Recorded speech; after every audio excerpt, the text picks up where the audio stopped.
Glória a Deus. Abra sua Bíblia aí, Evangelho de João, capítulo 12, a partir do versículo 23.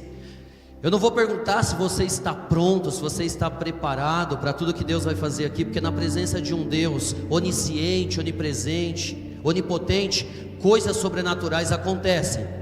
Então a gente nunca está pronto na presença de Deus para aquilo que Ele vai fazer, porque como diz aquela canção, um Deus que nos surpreende, um dia após o outro. Deus nos surpreende. Então nós não estamos aqui prontos, mas nós estamos atentos para tudo que Ele vai fazer e estamos abertos para não perder nada do que Ele há de derramar essa noite. Amém? João capítulo 12, a partir do versículo 23, diz assim: E Jesus lhes respondeu dizendo: É chegada a hora em que o Filho do Homem será glorificado. Na verdade, eu vos digo, se o grão de trigo caindo na terra não morrer, permanece só, mas se morrer, dá muito fruto. Quem ama a sua vida, perdê-la-á, e quem neste mundo odeia a sua vida, guardá-la-á para a vida eterna. Se algum homem me serve, siga-me, e onde eu estiver, ali estará também o meu servo. Se algum homem me servir, meu Pai o honrará. Agora a minha alma está perturbada. E que direi eu? Pai, salva-me desta hora. Mas para esta hora é que eu vim. Pai, glorifica o teu nome. Então veio uma voz do céu dizendo: Eu já o tenho glorificado, e novamente o glorificarei. Versículo 33 desse mesmo capítulo diz assim: E dizia isto, significando de que morte ele deveria morrer. E ainda nesse capítulo 12, a partir do versículo 44 até o 47, diz assim: Jesus clamou e disse: Quem crê em mim, crê, não em mim, mas naquele que me enviou. E quem me vê, vê aquele que me enviou. Eu vim como luz para o mundo, para que todo aquele que em mim, para todo aquele que crê em mim, não permaneça nas trevas. E se algum homem ouvir as minhas palavras e não crer, eu não julgo, porque eu não vim para julgar o mundo, mas para salvar o mundo. Vamos orar e pedir para que o Senhor fale conosco através da sua palavra. Senhor nosso Deus e Pai, eis aqui os filhos e filhas diante da mesa do banquete. Nós oramos agora para que o Senhor possa liberar o alimento, Senhor, da Tua palavra sobre cada um aqui. Espírito Santo, venha gerar uma fome, uma sede insaciável, a tal ponto, Senhor, de desejarmos receber tudo que o Senhor há de receber aqui, que possamos fazer como aquela mulher Ciro-fenícia, cananeia, que falou: Senhor, eu não quero o pão que está à mesa, porque eles pertencem aos filhos, mas eu quero as migalhas que os filhos estão desperdiçando. Senhor, que a gente não desperdice nada nessa noite, tudo que o Senhor há de liberar e de derramar, que a gente possa, Senhor, trazer para dentro de nós, e que isso venha produzir uma mudança. Espírito Santo, usa esta palavra para curar, libertar, restaurar, reconciliar, ressuscitar, renovar, fortalecer e fazer nós vivermos aqui nesta noite uma metanoia. Nós repreendemos toda seta, toda investida, todo laço, todo dardo inflamado do maligno, caia por terra. Senhor, todo valente que tentar se levantar contra o conhecimento, a verdade e a revelação do Senhor, nós repreendemos em nome de Jesus e declaramos que somente o Espírito Santo tem total liberdade de falar, agir, se mover e operar em nosso meio. É isso que nós te pedimos e oramos agradecidos em nome de Jesus. Amém? Eu estava estudando e falando com Deus, pedindo uma palavra ao Senhor, e o Senhor trouxe esse texto ao meu coração. O que eu achei interessante nesse texto é que Jesus fala que o Filho do Homem vai ser glorificado. Só que quando ele está falando isso, no capítulo anterior, o capítulo 11, foi o capítulo que Jesus ressuscitou Lázaro, e as pessoas começaram a querer honrá-lo, começou a andar com ele, mas não por aquilo que ele era, mas por aquilo que ele estava fazendo. E quando Jesus está aqui reunindo, um versículo antes, no 22, Filipe e André estão falando assim: Senhor, até os gregos estão à sua procura. E Jesus fala assim: o Filho do Homem há de ser glorificado. Só que quando ele está dizendo isso, ele não está dizendo que ele vai ressuscitar outra pessoa, que ele vai libertar alguém de um espírito imundo. Não, ele está dizendo que ele vai morrer. E aí no versículo seguinte ele fala que se o grão de trigo caindo na terra não morrer, ele permanece só, mas se ele morrer, ele dá muito fruto. Então Jesus está dizendo que quando ele morrer, ele vai deixar uma igreja aqui na terra frutífera, que vai sair colhendo todos os frutos que ele conquistou. Só que eu quero dizer que eu e você, nós temos essa responsabilidade. Nós somos o trigo do Senhor, nós pertencemos ao trigal de Deus. E cada pessoa que está faminta lá fora, aguarda esse trigo chamado Renato, aguarda esse trigo chamado Pastor Diego, aguarda esse trigo chamado Pastor Roberto. O mundo lá fora está aguardando a manifestação dos filhos ruios, maduros de Deus.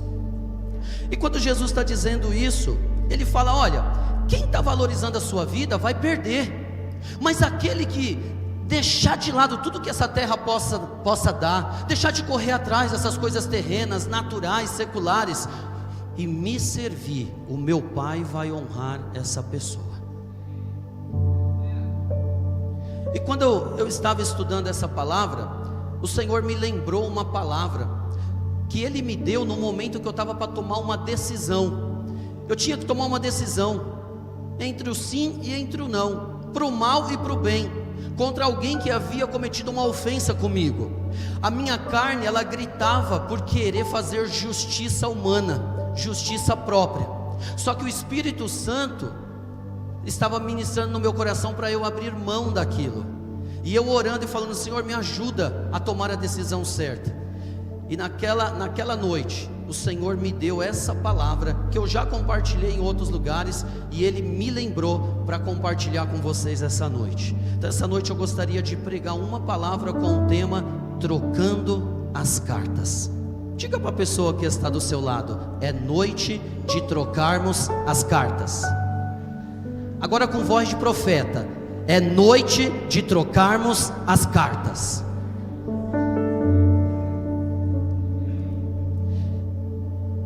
Vá comigo aí para Atos capítulo 7. Eu quero mostrar para vocês um homem que entendeu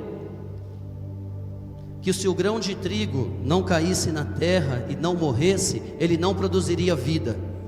E esse homem, porque ele entendeu que ele era um trigo do Senhor, ele se permitiu morrer para que o Senhor pudesse viver, agir, operar e falar e se manifestar por meio dele. Atos capítulo 7, a partir do versículo 54.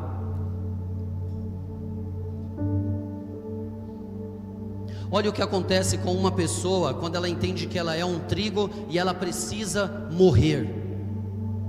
Você vai ver aqui nessa palavra que nós vamos compartilhar, que sempre que nós encontrarmos, sempre que nós nos depararmos com um religioso, com uma pessoa que conhece só a religião da terra, não conhece nada a respeito do reino de Deus, nada a respeito do Pai, nada a respeito do Espírito Santo, você vai ver que esse trigo ele não morreu ainda, ele está muito vivo em si. E é por isso que ele não consegue olhar para alguém de uma outra denominação, até de uma outra religião, e chamar de irmão e chamar de irmã. Só que eu vou mostrar para você alguém aqui que morreu para si, para que Cristo ressurgisse e fosse a luz da vida dele. Atos capítulo 7, a partir do versículo 54. Diz assim: e eles, ouvindo estas coisas, cortou-se-lhes o coração, e rangiam seus dentes sobre ele. Mas ele, quem? Estevão, estando cheio do Espírito Santo, olhando firmemente para o céu, viu a glória de Deus e Jesus em pé à destra de Deus, e disse: eis que eu vejo os céus abertos e o Filho do Homem em pé à destra de Deus. Então eles, gritando em alta voz, taparam os ouvidos e arremeteram unânimes contra ele, e expulsando da cidade, o apedrejavam. E as testemunhas depuseram as suas vestes aos pés de um jovem chamado Saulo. E eles apedrejaram a Estevão, que invocava a Deus Deus, dizendo: Senhor Jesus, recebei o meu espírito. E pondo-se de joelhos, clamou em alta voz: Senhor, não coloques este pecado para eles carregarem. E tendo dito isto, adormeceu. E Saulo consentiu na morte dele. E naquele dia houve uma grande perseguição contra a igreja que estava em Jerusalém. Guarde isso. E todos foram dispersos pelas regiões da Judéia e da Samaria, exceto os apóstolos. 3 e 4 de Atos 8 diz assim: E Saulo devastava a igreja, entrando em cada casa e arrastando homens e mulheres, entregava-os na prisão. Assim, os que andavam dispersos iam por toda parte pregando a palavra. Amém? Estevão, ele é o primeiro da lista de Atos capítulo 6, aonde ocorre a instituição do ministério chamado diaconato. Quando estava ali tendo uma briga das viúvas ali, por causa da distribuição da cesta básica, um problema no serviço social, levaram isso aos apóstolos, e os apóstolos disseram: separai dentre vós, perante a igreja, 7 homens, de bom testemunho, de boa reputação, cheios de fé, cheios do Espírito Santo e cheios de sabedoria, aos quais nós vamos constituir esse importante ministério que é o diaconato. E ali Estevão é o primeiro da lista. Estevão, cheio de fé e cheio do Espírito Santo, alguns religiosos vieram debater com ele acerca das escrituras, mas não puderam resistir-lhe, porque Estevão não falava como um religioso terreno, ele falava como alguém cheio do Espírito Santo e como um cidadão do céu. E a Bíblia diz que quando ele abria sua boca, esses religiosos, eles não puderam resistir à ousadia, à autoridade, à intrepidez e à revelação que Estevão compartilhava com eles. E eles compraram algumas falsas testemunhas e acusaram Estevão perante as autoridades religiosas, dizendo que ele estava propagando heresias. A Bíblia diz que quando as autoridades chamaram Estevão, Atos capítulo 7, a partir do versículo 1, é o maior relato de alguém no Novo Testamento falando acerca do Antigo Testamento. Da sua casa você lê, Estevão começa desde a família de Abrão, quando ele ainda estava em Ur dos Caldeus, e ele começa a relatar tudo. Aí ele fala: pais, autoridades religiosas, ouvi tudo que eu vou falar. E Estevão coloca um dos maiores discursos acerca do Antigo Testamento, desde a família de Abraão, do seu pai Terá, até chegar em Jesus Cristo. E a Bíblia diz que quando olharam para Estevão, quando ele abria a boca, o seu rosto resplandecia como o rosto de um anjo, tamanha luz que ele carregava. Sabe por que ele carregava tudo isso? Porque esse grão morreu, esse grão de trigo morreu, para que o Senhor pudesse viver na vida de Estevão. Só que aí é onde nós lemos Atos 7, do 54 em diante, a Bíblia diz que esses homens, por inveja da ousadia, da eloquência, da autoridade de Estevão, esses homens mataram Estevão por apedrejamento. E sabe o que eu acho interessante? Estevão, quando ele está sendo apedrejado, a Bíblia diz que ele não olha para os apedrejadores, para o tamanho do braço deles, para a estatura deles. Estevão não olha para o tamanho das pedras. A Bíblia diz que Estevão, ele olha para o alto. E quando ele olha para o alto, ele diz: eu vejo a glória de Deus e Jesus Cristo à direita de Deus. A primeira pergunta essa noite é: diante das pedradas que temos recebido, diante das provações, tribulações, diante das calúnias, das injustiças que temos recebido, para onde temos olhado? Temos buscado em quem? Estevão vai mais além ainda. Quando Estevão já está ali para tombar como mártir, a Bíblia diz que antes disso, ele dobra o joelho e ele fala assim: Senhor, recebe o meu espírito. Pai, não lhes imputes este pecado. Não deixe eles carregarem esse pecado que eles estão cometendo contra mim. Eu os perdoo. Agora, sabe o que eu acho interessante? Jesus, ele era o grão principal do trigal de Deus. E ele veio por quê? Por causa do pecado, para nos resgatar, para nos reconciliar e para nos religar a Deus. Por isso que ele morre aqui, ressuscita, nos reconcilia com o Pai, e hoje nós temos livre acesso. Mas a pergunta é: por que Jesus permitiu esse diácono, por nome de Estevão, passar por tudo isso, por essa calúnia dos religiosos, por essa difamação, por essa situação? Porque Deus permite pessoas que temem o nome dEle, que honram o nome dEle, que glorificam o nome dEle, passar por essas injustiças? Para esse texto, para esse contexto, há uma explicação. Atos capítulo 1, versículo 8, Jesus havia dado uma ordem para os seus discípulos. Ele diz assim: olha, vocês vão ficar lá em Jerusalém, até que do alto vocês sejam revestidos de poder. E quando vocês forem revestidos de poder, eu quero que vocês anunciem o meu evangelho em 4 lugares distantes. Eu quero que vocês vão a Jerusalém, Judeia, Samaria e até os confins da terra. Atos 1:8 diz isso: e sereis minhas testemunhas. Entenda uma coisa, servo e serva de Deus, filho e filha de Deus, o Senhor chamou eu e você para ser testemunha dEle, não defensor dEle. Essas brigas que estão acontecendo nas redes sociais, esses debates intermináveis, isso não glorifica o nome do Senhor. 2 irmãos brigando, de religião diferente, denominação diferente, não glorifica o Senhor. Pelo contrário, expõe de forma negativa o Evangelho. Ele não chamou eu e você para defender eles nas redes sociais, Ele chamou eu e você para sermos testemunhas dEle. Testemunhas. Há uma grande diferença em querer defender Ele perante outras religiões, querer defender Ele perante outras pessoas, e ser uma testemunha. Mas sereis minhas testemunhas. E nós vamos para 4 lugares distintos: Jerusalém, Judeia, Samaria e até os confins da terra. Por que o Senhor disse para esperar antes de sair para pregar o Evangelho nesses 4 lugares distintos? Jerusalém, Judeia, Samaria, até os confins da terra. Sabe por quê?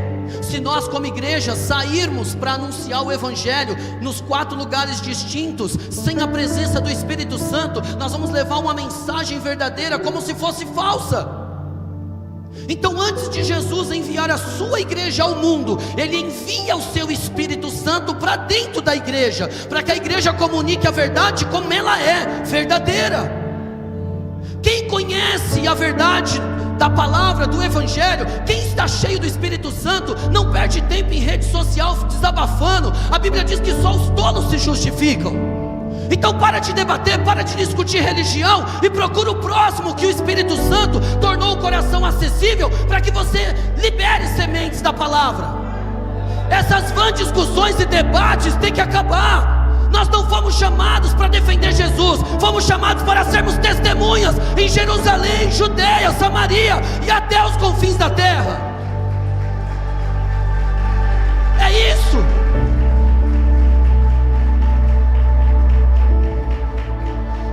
Mas sabe o que está acontecendo aqui?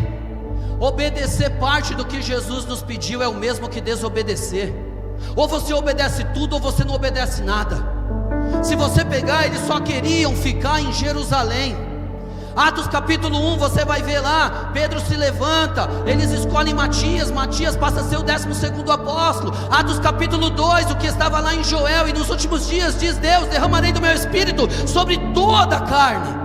Se cumpre, o Espírito Santo vem na sua plenitude, eles são batizados e cheios do Espírito Santo. Atos capítulo 3, nosso pastor trouxe uma mensagem tremenda nessa manhã. Pedro e João, 3 horas da tarde, foram orar, foram ao templo chamado Formosa. Eu pergunto para você, por que alguém que acabou de ser cheio do Espírito Santo, pastor Roberto, em Atos 2, em Atos 3, Elias, 3 horas da tarde, vai na tarde da bênção? Irmão, a gente faz congresso, conferência, fica 3 dias, o irmão some 1 mês, de tão cheio que ele foi nos 3 dias, fala: não, eu estou cheio, agora eu vou esperar para depois eu ir lá recarregar. Pedro e João em Atos 2 foram cheios do Espírito Santo. Atos 3, 3 horas da tarde, eles estão na tarde da bênção. Sabe por quê? Há uma explicação. Eles falam assim: o que nós acabamos de receber no capítulo 2, Pedro, não vamos perder não. É verdade, João, vamos pegar toda a medida, todo culto que tiver, culto da manhã, culto da tarde, culto da noite, vamos lá. E eles foram para manter acesa aquela labareda que receberam em Atos 2. E Atos 3 eles falaram: vamos manter isso aceso. Só que de repente, como o nosso pastor disse, aquele coxo, enfermo há mais de 40 anos, diz o texto, Pedro e João diz: olha para nós, tomando pela mão direita, a mão da autoridade, a mão de reconhecer alguém como irmão, não como bastardo. Ele diz: olha para nós, não temos ouro nem prata, mas o que temos te damos. Em nome de Jesus o Nazareno, levanta e anda. E a Bíblia diz que seus artelhos se firmaram, e ele entrou pulando, saltando e louvando a Deus no templo. Uma pessoa cheia do Espírito Santo, ela não consegue ver alguém numa situação debilitada e não fazer nada. Quantas vezes Pedro e João, antes de Atos 2, subiram num templo chamado Formosa? Era costume religioso ir lá orar, mas eles viram aquele homem ali por muitos anos e nunca fizeram nada. E por que fizeram agora? Porque estão cheios do Espírito Santo. Pessoas vazias não tem nada a entregar para alguém, mas pessoas cheias transbordam e derramam sobre aqueles que estão à sua volta. Essa noite o Senhor vai nos encher. Essa noite nós vamos trocar as cartas. Essa noite o Senhor vai mudar a nossa percepção acerca dos nossos irmãos de dentro de casa e os que estão lá fora vivendo uma orfandade. Sabe o que está acontecendo aqui? Porque o Senhor permite Estevão ser recolhido, partir como mártir, porque eles não obedeceram o todo de Atos 1:8. Porque eles não obedeceram Atos capítulo 1:8.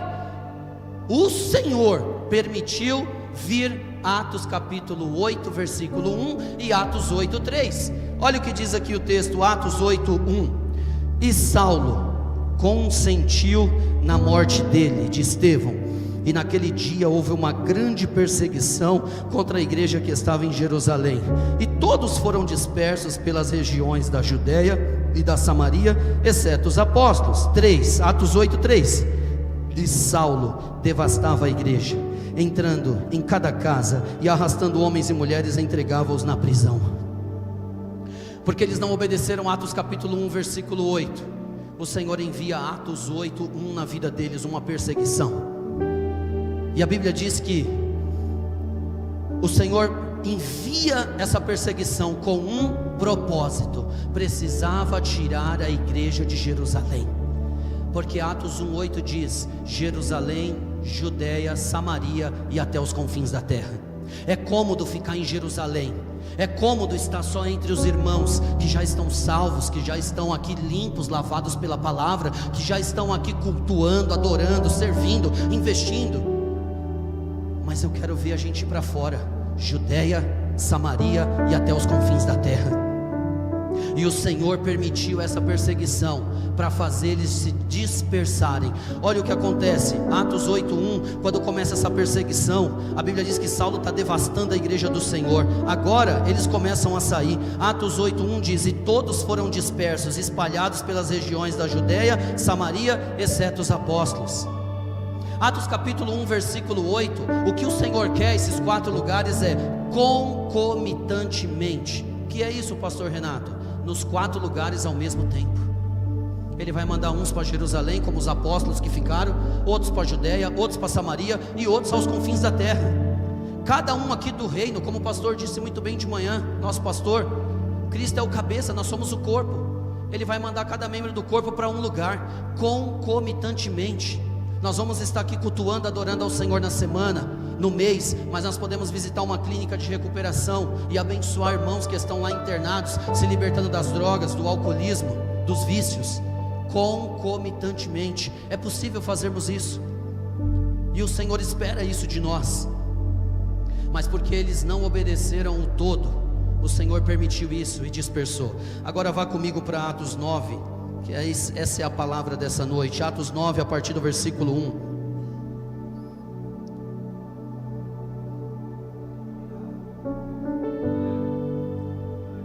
Quantos estão entendendo essa palavra? Diga amém. Quantos a recebem? Diga amém. Eu peço sua permissão para ler esse texto. Ele é um pouco longo, mas eu quero ler rápido para poder explicar o contexto. Atos 9, a partir do 1. E Saulo, respirando ainda ameaças e mortes contra os discípulos do Senhor, foi ao sumo sacerdote e pediu-lhe o quê? E pediu-lhe? Essa noite nós vamos trocar as cartas. E pediu-lhe cartas para Damasco, para as sinagogas, para que, quando ele encontrasse homens ou mulheres que eram da religião do caminho, ele pudesse trazê-los presos a Jerusalém. E enquanto ele viajava, ao aproximar-se de Damasco, repentinamente brilhou uma luz do céu ao seu redor, e ele, caindo em terra, guarde isso, o grão de trigo, se não cair na terra e não morrer, ele não produz fruto, mas se ele morrer, ele vai dar muito fruto. João 12:24. E ele, caindo em terra, ouviu uma voz que lhe dizia: Saulo, Saulo, por que tu me persegues? E ele disse: quem és tu, Senhor? E disse o Senhor: eu sou Jesus a quem tu persegues. Duro é para ti chutar contra os aguilhões. E ele, tremendo e atônito, disse: Senhor, o que queres que eu faça? E disse-lhe o Senhor: levanta-te, entra na cidade, e lá será dito o que tu deves fazer. E os homens que viajavam com ele pararam atônitos, ouvindo a voz, mas não vendo nenhum homem. E Saulo levantou-se da terra, e abrindo os olhos, não via nenhum homem, mas guiaram-no pela mão, e o levaram para Damasco. E ele ficou 3 dias sem visão, e não comeu nem bebeu. E havia um certo discípulo em Damasco, chamado Ananias, e o Senhor disse-lhe em uma visão: Ananias. E ele disse: eis-me aqui, Senhor. E o Senhor disse-lhe: levanta-te e vai à rua chamada direita, e pergunta na casa de Judas por alguém chamado Saulo de Tarso, porque eis que ele está orando. E em uma visão ele viu que um homem chamado Ananias entrava e impunha a sua mão sobre ele, para que ele pudesse receber a sua visão. Então respondeu Ananias: Senhor, eu tenho ouvido de muitos acerca deste homem, deste Saulo, quantos males ele tem feito aos teus santos em Jerusalém, e aqui ele tem autoridade, ou cartas de autoridade dos principais dos sacerdotes, para prender a todos os que invocam o teu nome. Deixa sua Bíblia aberta aí nesse texto.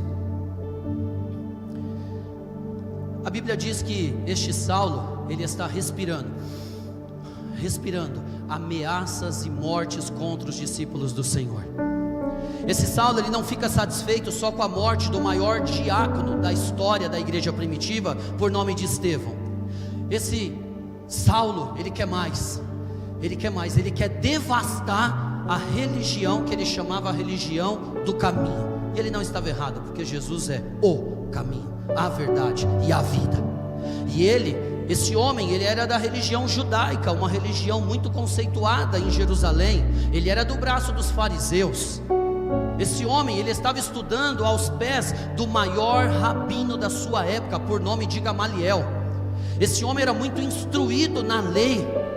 Esse homem, alguns dizem, por ele fazer parte do sinédrio judaico, que ele tinha na cabeça os 5 primeiros livros da Bíblia decorado: Gênesis, Êxodo, Levíticos, Números e Deuteronômio. Esse homem conhecia muito das Sagradas Escrituras. Só que esse homem, por ele não deixar esse grão de trigo cair na terra e morrer, ele não entendeu o que o Deus de Abraão, Isaque e Jacó esperava da vida dele e do ministério dele. E esse homem, ao invés de fazer aquilo que Deus desejava, ele fez o contrário. Ele começou a perseguir aquilo que Jesus deixou aqui na terra para os seus discípulos e apóstolos darem continuidade. Só que quando ele pede essas cartas de autorização aos religiosos, aos líderes religiosos, a Bíblia diz que eles dão. E ele tem uma equipe, uma comitiva, tem soldados, tem um batalhão indo com ele. Ele sai de Jerusalém e está a caminho de Damasco, 200 quilômetros de distância. Mas no meio do caminho, não aparece um Pedro com uma peixeira para cortar a orelha de Saulo. No meio do caminho aparece aquele de João 12, que ele disse para mim e para você ali, que ele é a luz do mundo. Quem aparece para esse Saulo no caminho de Damasco, não é Pedro, querendo cortar a orelha, querendo ferir, querendo matar. O próprio dono da igreja aparece para ele. Sabe o que eu entendo com isso? Quando eu e você estamos passando perseguições religiosas por causa do nome de Jesus, por causa do Evangelho, por causa da nossa fé, fique tranquilo, como diz a Bíblia, quem nos justifica é o Senhor. Ele vai ao encontro dos nossos algozes, Ele vai ao encontro daqueles que estão tentando nos paralisar. Não coloque a mão em religiosos que estão tentando te paralisar. Continue o seu caminho, propagando o Evangelho, tornando o Evangelho acessível, e Jesus cuida dos seus algozes. Só que diz a Bíblia que de repente, um resplendor de luz do céu bradou, e essa luz veio sobre Saulo. A Bíblia diz que ele cai por terra, e quando ele está ali, prostrado ao chão, vem uma voz, e essa voz, ela não é da terra, ela é do céu. Ela não está vindo dos homens, está vindo do céu, do próprio Jesus. E o Senhor diz: Saulo, Saulo, por que você me persegue? E ele disse: quem é? E Jesus disse: sou eu, o Senhor. Duro é para você recalcitrar contra os meus aguilhões. Sabe o que Jesus está dizendo para Saulo aqui? Jesus está falando: Saulo, eu estou te chamando faz tempo, Saulo. Eu mostrei para você o que é ser um cristão de verdade através da vida do meu filho Estevão. Você foi lá e matou ele, Saulo. Saulo, eu estou toda hora ferindo a sua consciência e falando para você abandonar essa religiosidade do seu coração e vir me servir, Saulo. Mas você está lutando contra os meus aguilhões. Aguilhão era usado para domar touro e jumento selvagem. Ele fala: Saulo, eu não chamei você nem para ser um touro selvagem, nem um jumento. Eu chamei você para ser uma ovelha do meu rebanho. Saulo, está na hora de você parar. E sabe o que Saulo faz? Saulo fala assim: Senhor, o que queres que eu faça? E aqui há uma transição de carta. Não são mais as cartas do Sinédrio Judaico que estão conduzindo a vida de Saulo para a cidade de Damasco. A partir desse momento que ele fala: Senhor, o que queres que faça? Agora é Jesus que vai ditar as regras sobre a vida de Saulo. O touro selvagem agora está domado, o jumento selvagem agora ficou dócil, porque quando Jesus toca, Ele cura, liberta, transforma, restaura e prepara alguém para ser dócil, para propagar o seu evangelho. Lembra quem era você? Lembra quem era eu antes de termos o Espírito Santo dentro de nós? Pessoas rudes, pessoas que não perdoavam, pessoas que não levavam desaforo para casa. Mas o Espírito Santo veio, nos mudou, nos moldou na forma dele e nos transformou. E a Bíblia diz que esse Saulo agora pergunta: o que o Senhor quer que eu faça? E Jesus disse: pode ir para Damasco, pode continuar lá. Vai lá, você vai na casa de Judas, na rua direita, e lá te será dito, Saulo, o que te convém fazer. Agora, quem conduz não são os sacerdotes do Sinédrio Judaico. Quem conduz a agenda de Saulo é o próprio Cristo. E diz a Bíblia que ele vai para lá, ele está cego. Quando ele levanta, ele não consegue enxergar nada, porque ele viu a glória de Jesus. E diz a Bíblia o quê? Que nesse momento pegam ele pela mão e vão levando ele até Damasco. Quando ele chega em Damasco, ele vai na rua direita, na casa de Judas. A Bíblia diz que ele está lá 3 dias sem comer e sem beber. Lembra que eu disse, ele estudou aos pés do maior rabino de Jerusalém. Ele sabe jejuar, ele sabe orar, ele sabe como buscar a presença de Deus. Só que ele tem só a letra, ele não tem ainda a revelação do Espírito Santo. Mas paralelo a isso, Jesus chama alguém que é um líder religioso da parte de Jesus, lá em Damasco, por nome de Ananias. Quando Jesus chama Ananias, o Senhor diz: Ananias, ele diz: eis-me aqui, Senhor. E o Senhor diz: Ananias, levanta, vai lá na rua direita, na casa de Judas, procura por um homem chamado Saulo, ele é de Tarso, ele está orando, e numa visão ele viu que você entrava lá, Ananias, sobre ele, sobre aquela casa para orar e fazer 3 coisas na vida dele, Ananias. Quando Jesus está falando, Ananias interrompe Jesus. Ananias fala assim: Senhor, o Senhor está cometendo um grande equívoco estratégico. Senhor, eu acho que o Senhor não sabe quem é Saulo de Tarso. Eu acho que o Senhor não viu aí de cima o que ele fez com Estevão. Eu acho que o Senhor não viu o que ele está fazendo lá em Jerusalém. E Ananias fala: Senhor, de muitos ouvi acerca deste homem, deste Saulo. Quantos males tem feito aos teus santos em Jerusalém, e aqui em Damasco ele tem cartas de autorização do Sinédrio Judaico para prender, para açoitar e até matar os teus filhos. Senhor, não faça isso. Quantas vezes o meu medo, o seu medo, tenta paralisar o que Jesus quer fazer em nós, através de nós e por meio de nós, na vida de um irmão. Quantas objeções eu e você colocamos? Eu não vou ser um missionário porque eu vou fazer faculdade. Eu não vou para a obra de Deus, não vou me envolver aqui no voluntariado. Porque eu quero namorar, se eu tiver que namorar eu não vou ter tempo, vou ter que ficar nas agendas da igreja. Eu não vou fazer isso porque não dá. E a gente fica com desculpa. Ei, o Senhor está de saco cheio das nossas desculpas. O que Ele quer é que a gente assuma a responsabilidade de filho e filha, para que a gente alcance os Saulos que estão aí fora, assolando, açoitando, matando os nossos irmãos. Chega de desculpas essa noite. Essa noite você vai rasgar essa carta da desculpa, de justificativa da carne, da alma. Ananias fala: não faz isso, Jesus, o senhor não sabe o que o senhor está fazendo. Eu pergunto para você, se Jesus tivesse concordado com Ananias e tivesse dito: Ananias, você tem razão, filho, é verdade, agora que eu me lembrei, esse Saulo é terrível, eu estou acompanhando a vida dele lá em Jerusalém, ele não merece o céu, Ananias, ele merece o inferno, ele não merece o meu pai, ele merece ir para o colo do Satanás. Ananias, você tem razão. Sabe o que teria acontecido na história do cristianismo se Jesus tivesse acatado a objeção de Ananias? Nós não teríamos, preste atenção, olha o que teria acontecido. Nós não teríamos essas cartas, não teríamos Romanos, 1 e 2 Coríntios, não teríamos Gálatas, Efésios, Filipenses, Colossenses, 1 e 2 Tessalonicenses, 1 e 2 Timóteos, Tito e Filemão. De 27 livros do Novo Testamento, nós não teríamos 13, que representa 48,15% do total escrito no Novo Testamento. Aí eu pergunto para você, essas objeções, essas desculpas que nós temos dado dia após dia, reunião após reunião, quantas pessoas que poderiam estar aqui vivendo o chamado, a vocação, o ministério do Senhor, mas eu e você barramos e interrompemos o chamado, a vocação e tudo que elas iam realizar para o Senhor, por causa das nossas desculpas. Quantos talentos estão nessa cadeira sentado? Quantas pessoas estão aqui que têm dons extraordinários, que poderia estar servindo um Saulo, que poderia estar servindo alguém que está preso na religiosidade? Mas essa noite nós vamos trocar as cartas.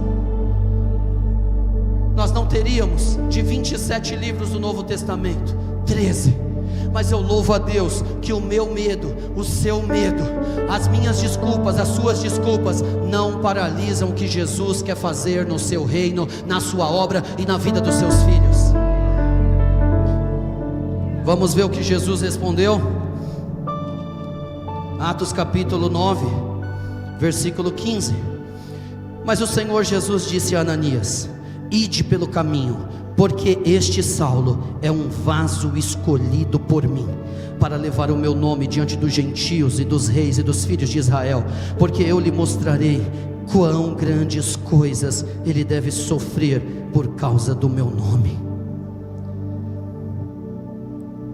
Aí eu pergunto para pai, para mãe que está aqui, que tem um filho rebelde, que vive na balada, que tem um filho rebelde que está preso nos vícios, que tem uma filha rebelde, desobediente, que está vivendo do jeito que quer, da forma que quer. E aí muitas vezes nós não acreditamos o que o Senhor pode fazer.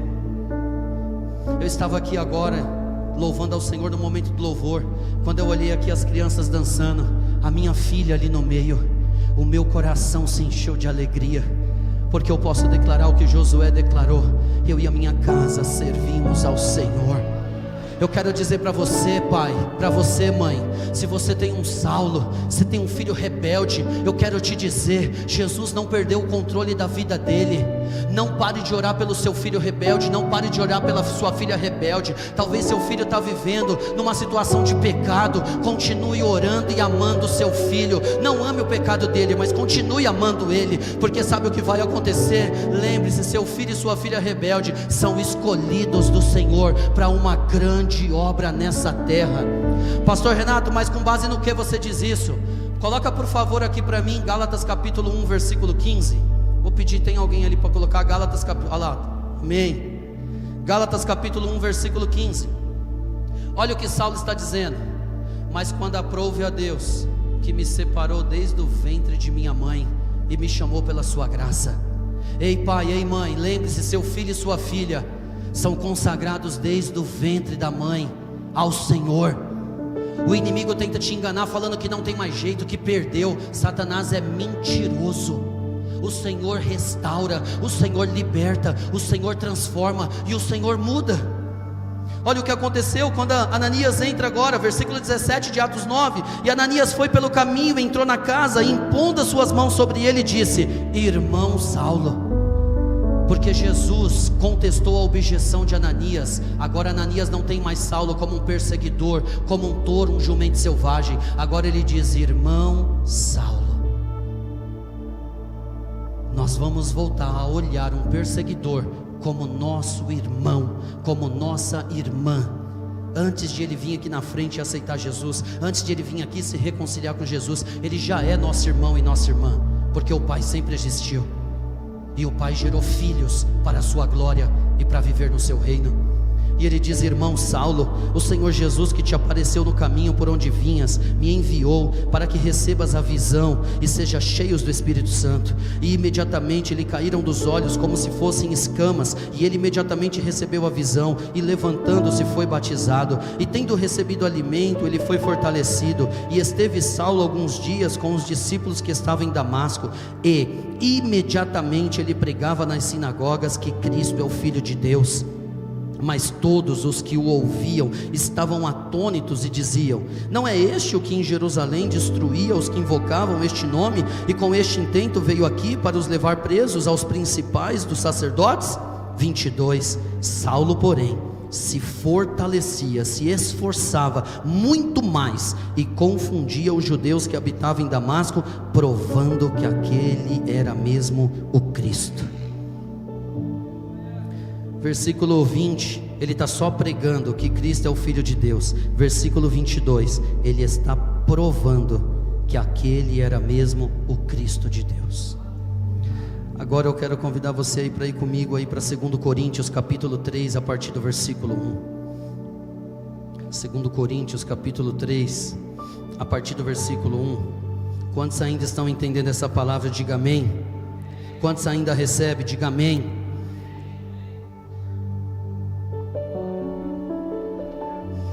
2 Coríntios capítulo 3, a partir do 1 diz assim: começamos novamente a elogiar a nós mesmos? Ou nós precisamos, como alguns outros, de cartas de recomendação para vós? Ou cartas de recomendação de vós? Olha aí, 2 Coríntios capítulo 3, versículo 2: vós sois a nossa carta, escrita em nossos corações, conhecida e lida por todos os homens, porquanto vós sois manifestamente declarados para ser a carta de Cristo, ministrada por nós e escrita não com tinta, mas com o Espírito do Deus vivo, não em tábuas de pedra, mas nas tábuas de carne dos corações. E tal confiança nós temos através de Cristo em Deus, não que sejamos suficientes por nós mesmos para pensar alguma coisa como de nós mesmos, mas a nossa suficiência vem de Deus, o qual também nos fez capazes de ser ministros do Novo Testamento, não da letra, mas do Espírito, porque a letra mata, mas o Espírito vivifica. Cadê aquelas cartas de perseguição? Cadê aquelas cartas de morte, de açoite, de cadeia? Quando ele teve um encontro com Jesus em Atos 9, esse homem trocou as cartas, e a maior prova disso foi o que eu acabei de dizer há pouco: 27 cartas, livros do Novo Testamento, ele escreveu 13, 48%, quase metade do Novo Testamento foi escrito por Saulo de Tarso. Sabe o que eu entendo quando eu leio isso? O filho rebelde, a filha rebelde, quando Jesus o cercar com o seu resplendor de luz, ele vai ser relevante no cristianismo, ele vai contribuir no reino, ele vai propagar a palavra do Senhor, ele vai marcar a sua história, ele vai marcar a sua geração. Você já parou para pensar, esse Saulo, quantas vidas esse homem levou a Cristo? Quantas pessoas? Ele não apenas ganhou vidas para Cristo, ele plantou inúmeras igrejas, pastor Roberto. Sabe a igreja de Filipos? Quem plantou foi ele. Sabe a igreja de Colosso? Quem plantou foi ele. Sabe a igreja de Tessalônica? Quem plantou foi ele. Esse homem foi um dos maiores missionários do Novo Testamento, foi um dos maiores evangelistas do Novo Testamento, foi um dos maiores líderes religiosos do Novo Testamento, foi o maior plantador de igreja no Novo Testamento. Depois de Jesus no Novo Testamento não tem para ninguém, é Saulo e ponto final. Imagine o que o Senhor vai fazer com um filho rebelde, uma filha rebelde, um cônjuge rebelde. Mas será que eu e você estamos como Ananias? Ah, Jesus, não tem mais jeito para o meu marido não. Não tem mais jeito para minha mulher não. Não tem mais jeito para esse meu filho não. Eu já larguei, Senhor, larguei mão. Não larga não, senão Satanás pega. Não larga não. Se largou, hoje vai pegar de volta.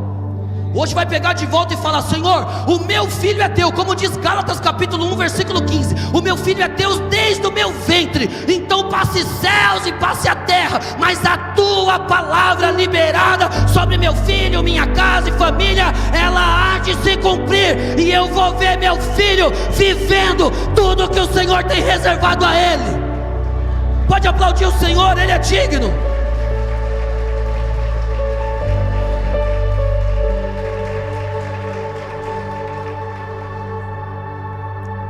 Eu já estou caminhando para o final. Eu quero que você abra aí Gálatas. Olha o que diz Gálatas capítulo 6 versículo 17.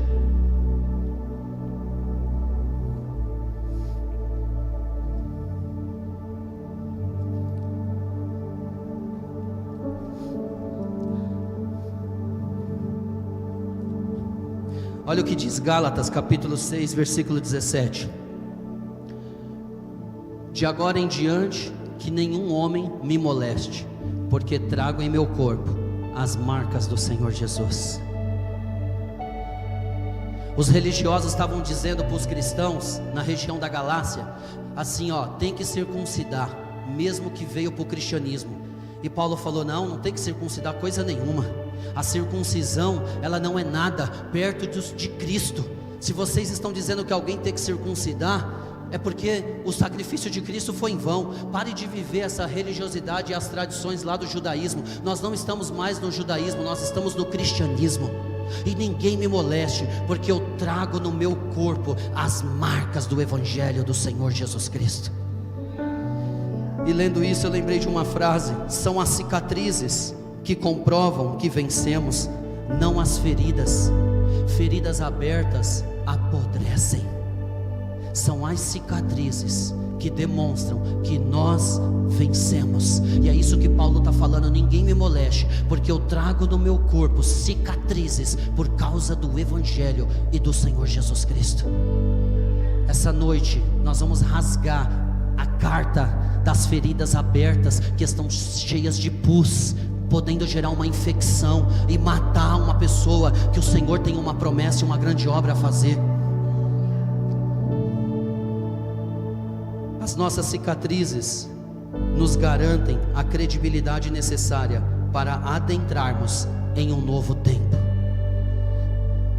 Essa noite o Senhor vai tirar essas feridas abertas, vai fechar, cicatrizar, e elas vão declarar para todos aqueles que verem essas cicatrizes, falando: eles foram curados, eles foram restaurados, eles foram transformados. Eu não sei se você está com alguma carta como de Atos 9, mas essa noite nós vamos rasgar essas cartas. Nós vamos parar de dar desculpas, de justificar, e nós vamos voltar a obedecer, não parte, mas tudo aquilo que Ele nos pediu. Ele não quer que a gente obedeça parte, Ele quer que a gente obedeça tudo. Eu convido você a se colocar de pé. Trocando as cartas. Jesus tirou das mãos de Saulo de Tarso as cartas do sinédrio judaico, e Jesus colocou nas mãos de Saulo as cartas do seu reino, do seu evangelho, do seu cristianismo bíblico. Esse homem, ele mesmo declara: porque a letra mata, mas o Espírito vivifica. Ei, Mateus diz lá no Sermão da Montanha das Bem-aventuranças: vós sois a luz do mundo e o sal da terra. Não se pode esconder uma candeia debaixo de uma cama. E o sal, se ele for insípido, sem sabor, ele não presta para mais nada, a não ser para ser pisado pelos homens. Quantas pessoas se tornaram insípidas porque estão vivendo essa carta de Saulo de Atos 9. Mas hoje Jesus quer te levar para 2 Coríntios capítulo 3. Essa carta que foi escrita não com tinta, mas foi escrita na tábua do nosso coração pelo próprio Cristo ressurreto. Hoje nós precisamos trocar essas cartas. Nós precisamos voltar a enxergar esses nossos algozes que muitas vezes estão inseridos na nossa família, e nós precisamos dizer: ele é meu irmão, ela é minha irmã, ele precisa conhecer o Evangelho, e eu sou esse trigo do Senhor. Só que se o trigo não morrer, ele não pode frutificar. Mas o trigo, quando ele cai na terra, no solo, e ele morre, ele dá muito fruto. Sabe por que pessoas na minha família, na sua família, na minha parentela e na sua, não estão vendo a mudança e a transformação do Evangelho? Porque a gente está muito vivo para nós mesmos. Mas essa noite o Senhor quer que a gente morra e que Ele ressuscite em nós. O apóstolo Paulo declara em uma de suas cartas: não vivo mais eu, mas Jesus Cristo vive em mim, e a vida que vivo na carne, vivo-a na fé no Filho de Deus, que me amou, me salvou e me restaurou. Essa noite tem que ter uma troca de carta. Agora 22 de janeiro vai fazer 3 anos que Deus recolheu a minha mãe. Eu dei muito trabalho para minha mãe. Eu fui um Saulo, um perseguidor, e a minha mãe sempre orava por mim e falava: Renato, um dia o meu Deus vai te pegar, um dia o meu Deus vai te pegar. E um dia, 12 de outubro de 2002, eu na praia, bebendo, fumando maconha, o Deus da minha mãe me pegou. E olha onde eu estou hoje. A minha mãe, antes de morrer, a minha mãe viu Deus fazer grandes coisas na minha vida. A minha mãe viu eu ser consagrado a diácono, a presbítero, a evangelista, a pastor, ser um missionário. A minha mãe viu. A minha mãe, eu ia na praia, na casa dela visitá-la. Ela me levava na casa das amigas dela, da igreja dela, e me apresentava como troféu. Olha aqui meu filho pastor lá de São Paulo, da capital. Olha aqui meu filho missionário. Meu filho vai para o Piauí. Meu filho evangeliza morador de rua. Meu filho ama Jesus. A minha mãe, antes de partir, ela viu a carta ser trocada. Ei mãe, não abandona seu filho não. Ei pai, não abandona seu filho não.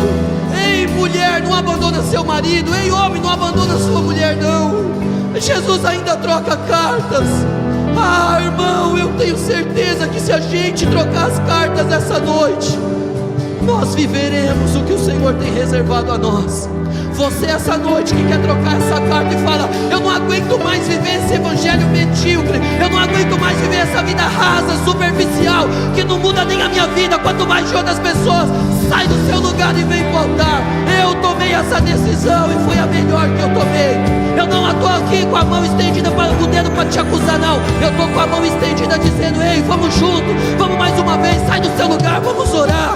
Vamos orar, o Senhor quer nos moldar na sua forma, para que a gente possa viver tudo o que Ele tem